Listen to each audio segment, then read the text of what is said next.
This presentation will delve into the concept of stormwater harvesting.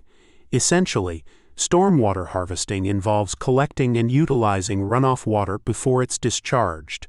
A key benefit of this process is the inherent removal of pollutants contained within that harvested water.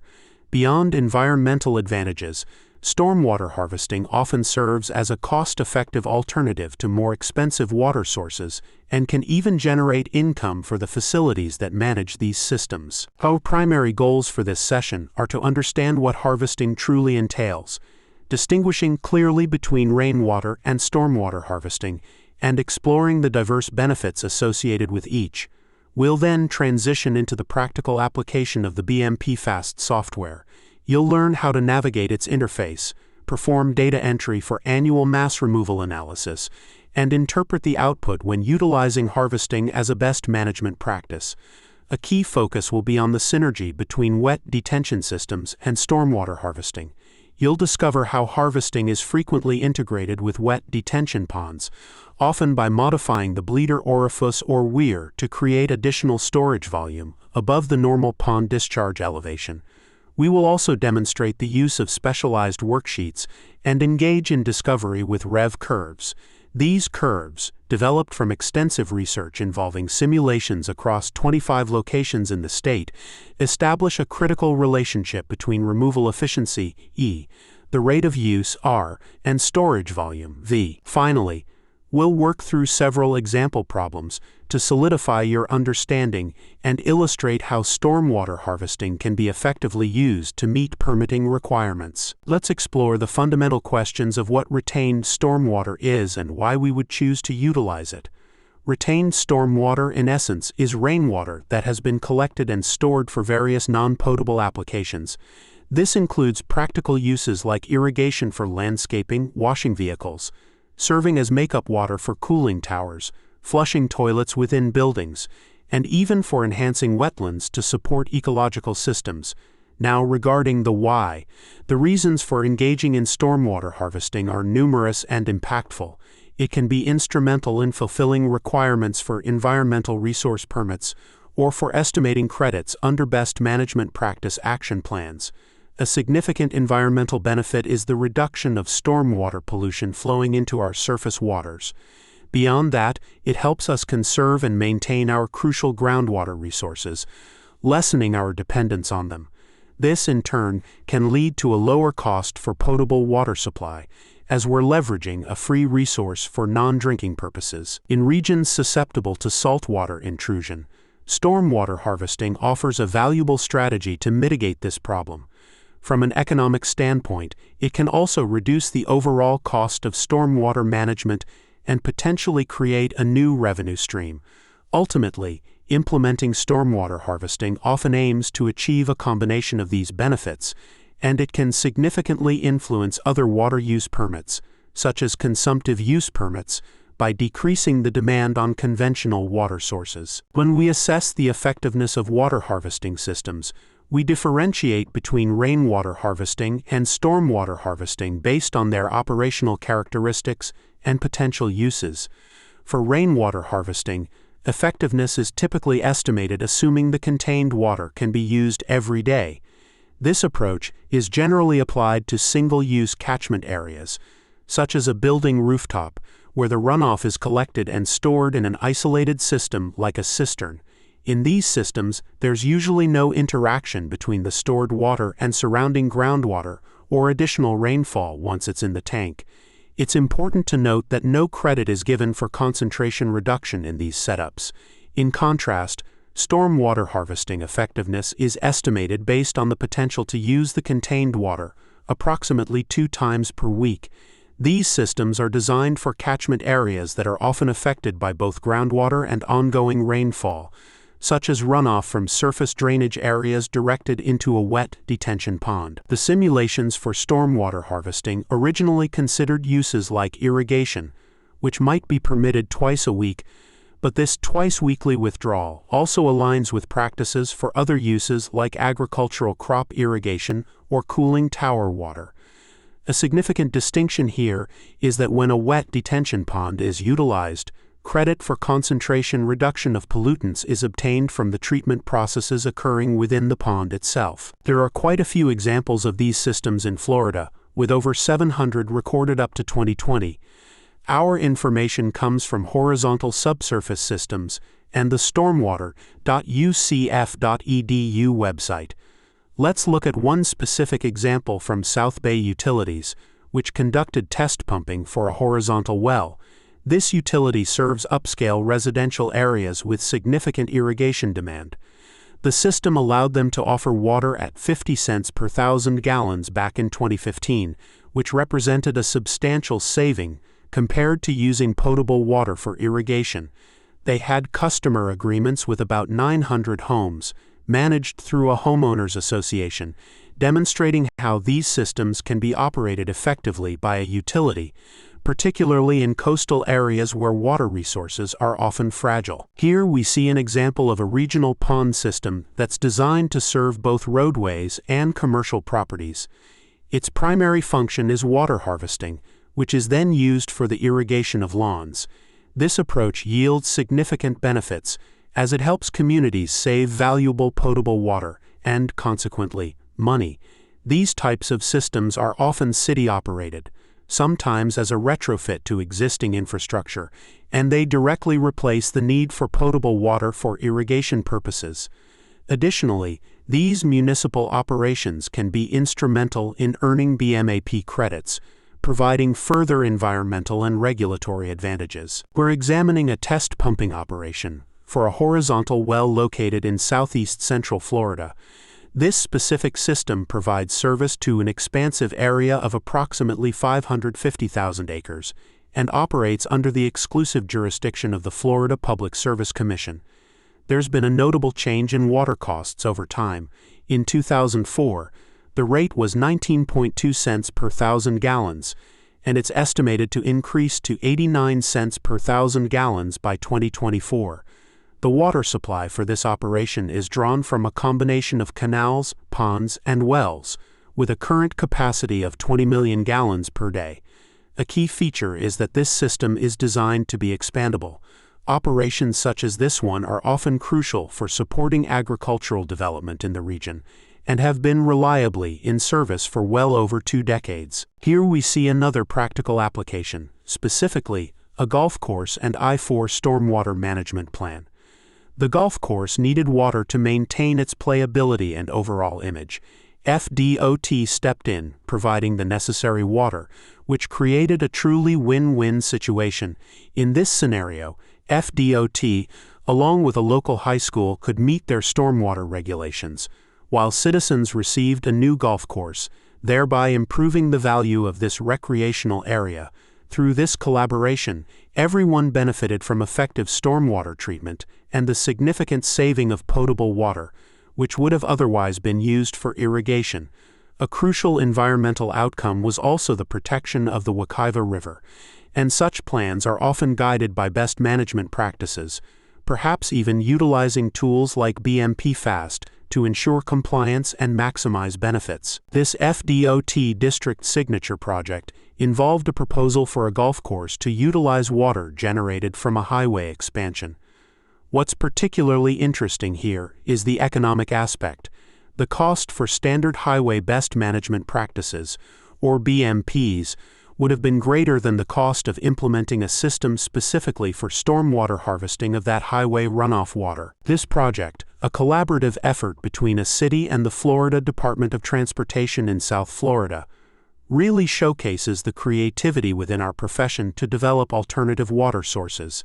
It involves supplementing reclaimed water, which is treated sewage, with harvested water.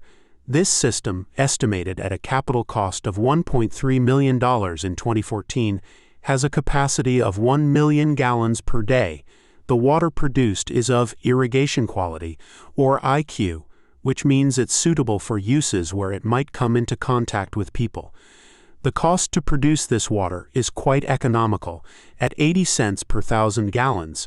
An important operational detail is that when these different water sources are mixed, chlorination is required to maintain a residual disinfectant. ensuring the necessary public health standards are met. In urban environments, particularly cities where land is a premium, innovative solutions are often necessary for managing resources. One such solution involves placing harvesting and storage volumes underground. This approach, as indicated here, offers significant advantages. Placing the harvested volume below the surface not only saves money, but also effectively contributes to pollution removal. In such underground storage systems, the harvested volume typically utilizes about 95% of the possible storage capacity, demonstrating highly efficient use of the available space. Here we're looking at annual removal curves, often referred to as REV curves, which are essential tools for understanding stormwater harvesting. These curves were developed through extensive research, initially for 25 different locations across the state, and then distilled down to one representative curve for each of the 5 distinct meteorological regions. Let's break down what each letter represents. R stands for the average daily rate of use. This is measured in inches per day over the effective impervious area, essentially representing a volume of water used per day, similar to gallons per day or acre-feet per day. E denotes the annual removal or retention efficiency expressed as a percentage.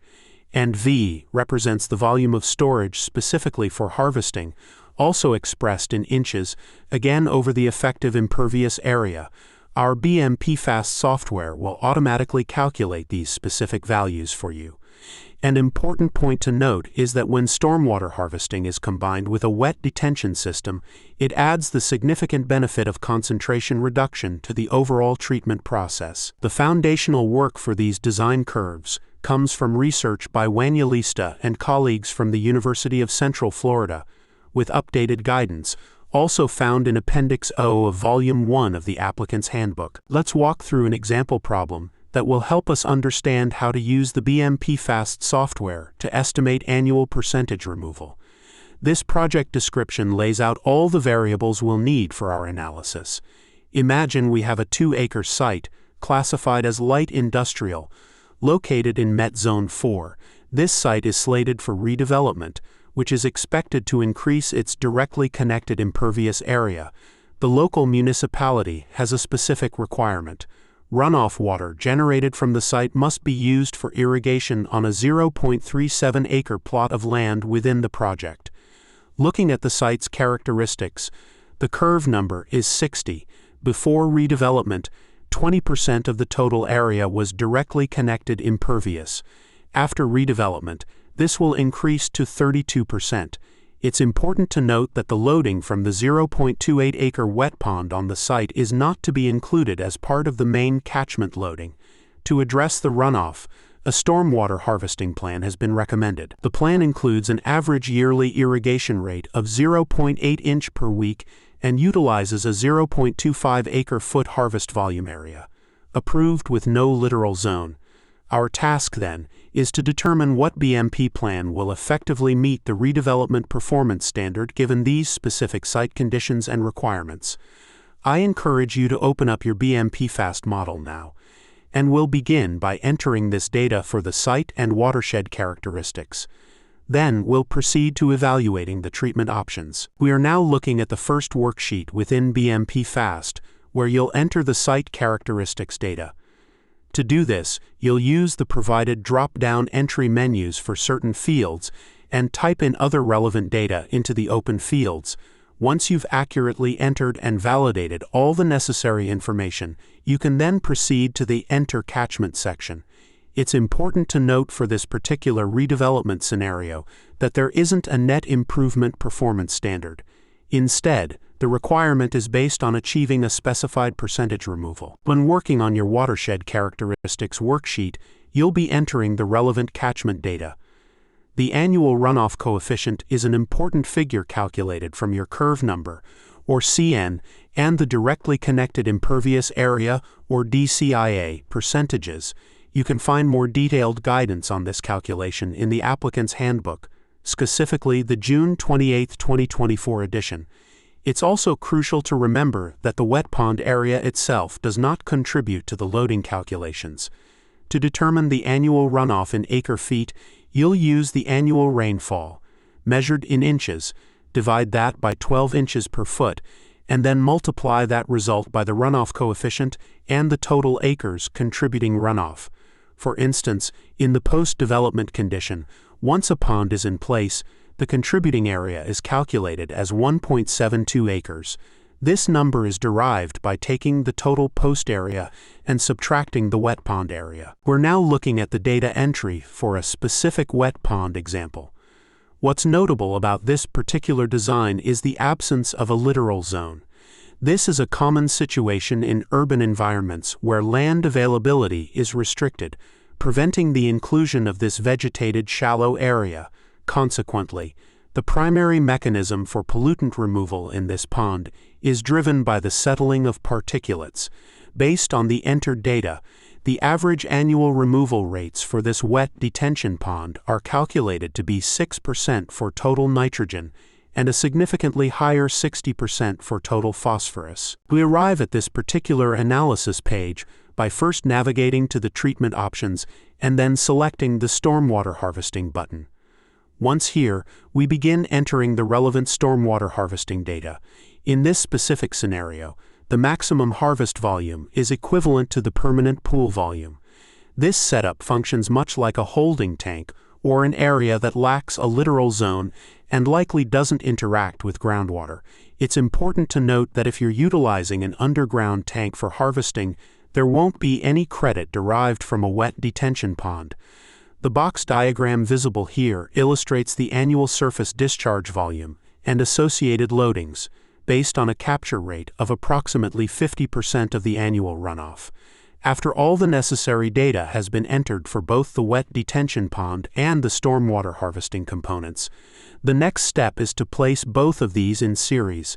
You'll notice the green color displayed, which is an indicator that we are working with a multiple combination of best management practices, or BMPs. Here, we're looking at how to combine best management practices, or BMPs, in series within a single catchment. It's important to note that when we do this, we assume there's no additional runoff entering the system between these sequential BMPs. The load diagram then clearly illustrates the expected pollutant removal achieved by this specific multi-BMP selection. To implement this, you'll need to specify this configuration within the Select Catchment Configuration section. This is also where you define the flow path, indicating whether the treated water goes to the next catchment or directly to an outlet. This particular option offers a valuable advantage by allowing you to directly compare the effectiveness of a series of BMPs against standalone BMPs. Once configured, you can then generate either a summary treatment report or a more comprehensive full report detailing the outcomes. This slide presents the summary report, detailing the results of our analysis. The circled areas highlight the specific outcomes relevant to the redevelopment performance standard we've been examining. You'll also notice the volume of runoff listed, which is an important piece of information as it may be required for various other permits. The key takeaway from this analysis is that the harvesting with wet detention strategy successfully produced the desired performance standard. These summary reports also encompass critical data related to nitrogen and phosphorus, detailing both their discharge and removal loading. This specific information is essential for ensuring compliance with various permit requirements. Here we're looking at the REV curve, which is often fitted with a polynomial curve to help us understand and model the relationships we're studying. Specifically, this slide shows a source REV curve for Zone 4. A key concept here is the effective impervious area, or EIA. As defined, the EIA is that specific area which, when multiplied by rainfall, equals the total runoff. Let's look at some calculations based on this. First, the use rate per EIA. If we change the use rate to 1 inch per week and factor in a 0.93 irrigation acres, we can calculate this as 1 inch per week divided by 7 days per week, multiplied by 0.93 irrigation acres, and then divided by the total EIA, which is 0.291 multiplied by 2 acres. This gives us a use rate of 0.23 inches per day over the EIA. Next, we calculate the runoff volume per EIA. If we assume a harvest volume of 0.25 acre-feet, we convert this to inches by multiplying by 12 inches per foot and then divide by the EIA. So 0.25 multiplied by 12, divided by 0.291 multiplied by 2 acres, results in 5.15 inches over the EIA. These calculations of both the use rate and runoff rate are crucial and are expressed in terms of inches for the effective impervious area. There's a unique rev curve graph for each rain region, and these curves are a function of the effective impervious area. By illustrating these calculations, particularly with the adjusted use rate and irrigation area, we can see the impact, noting that the removal efficiency increases significantly, approaching about 90% in this scenario. Finally, we revisit the definition of the runoff coefficient, ROC, as the ratio of runoff to precipitation, or R over P.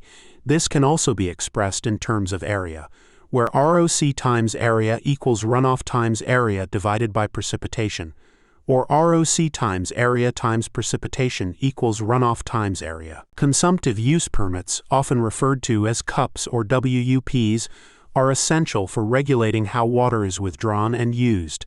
Activities such as water harvesting, which provides water for many different uses, frequently fall under the purview of these permits. This slide illustrates the impact of different approaches to calculating water use within such a permit context.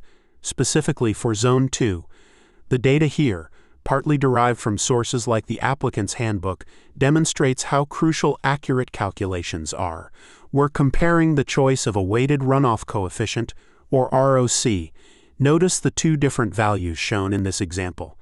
If we use a weighted ROC of 0.8, it tends to significantly overestimate the actual water needed. This higher value might sometimes be considered more conservative in a permit application, but it ultimately leads to an inflated estimate of water use. In contrast, when we apply a weighted ROC of 0.325, a value generated directly from specific land use data and outlined in Volume 1 of the applicant's handbook, we achieve a much more accurate assessment of the true water requirements. This highlights the importance of using precise, data-driven methodologies to avoid overestimating water demand in permit applications. These rev curves are a powerful tool for understanding the efficiency of stormwater harvesting. They allow us to evaluate how various factors influence the annual removal calculations. For example, the data here illustrates that we achieve 61% harvested efficiency when the runoff coefficient, or ROC, is 0.80. However, by reducing that ROC to 0.325, our harvested efficiency significantly increases to 90%. These plots are particularly valuable for comparing those annual removal calculations across different ROC values, especially within specific meteorological conditions like those found in Rain Zone 2. What's truly beneficial about a rev curve is its utility for discovery. You can actively use it to explore different scenarios by changing key design parameters. This includes adjusting the target harvest volume or modifying the rate at which the harvested water will be used. Another option is to alter the runoff characteristics from the catchment itself, which directly impacts the ROC. This flexibility to explore various design options truly highlights the value of the discovery capabilities built into software like BMPFast. We covered quite a bit in this module, specifically looking at what harvesting can achieve for annual removal and the distinct differences between collecting rainwater, typically from rooftops, versus harvesting stormwater from larger catchments.